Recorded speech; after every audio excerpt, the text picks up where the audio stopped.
ধনী বানিয়ে দিবেন। দোয়াটি করবেন কখন? ফজরের নামাজের সময় 2 রাকাত সুন্নতের পরে, ফরজের আগে। মনে রাখবেন, আজানের পরে একামতের আগে এই সময়টা আমরা অনেকেই মসজিদে গিয়ে চুপচাপ করে বসে থাকি। আপনি এই সময় আল্লাহর কাছে দোয়া করবেন। এই সময় দোয়া করলে আল্লাহ তাআলা সেই দোয়াটা কবুল করে নেন। আর দোয়া লা ইউরাদ্দু বাইনাল আযানি ওয়াল ইকামা, তিরমিজি শরীফের হাদিস, আবু দাউদ শরীফের হাদিস।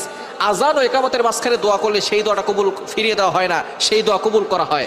আপনি যখনই যেই নামাজে মসজিদে যাবেন, আজান দিয়েছে, একামত হতে একটু দেরি হয়, আপনি সুন্নত পড়ে চুপচাপ বসে থাকবেন না, গল্প করবেন না, আপনি আল্লাহর কাছে দোয়া করবেন। আল্লাহ তাআলা আপনার সকল দোয়াগুলো কবুল করবেন। ফজরের সুন্নতের পরে আপনি ফরজের আগে মধ্যবর্তী সময় আপনি সুন্নত ঘরেও পড়তে পারেন। আজান দিয়েছে, আপনি একটু আগে উঠবেন, তাহাজ্জুদ নামাজ পড়বেন, অথবা আপনি তাহাজ্জুদ নামাজ পড়ে সুন্নত আজান দেওয়ার সাথে সাথে সুন্নতটা ঘরে পড়বেন। ঘরে পড়ে মসজিদ যদি কাছে হয় তাহলে ঘরে বসে আমল করতে পারবেন, অথবা আপনি চলতে ফিরতে আপনি আমলটা করতে পারবেন। দোয়াটি হচ্ছে লা ইলাহা ইল্লাল্লাহুল মালিকুল হাক্কুল মুবিন।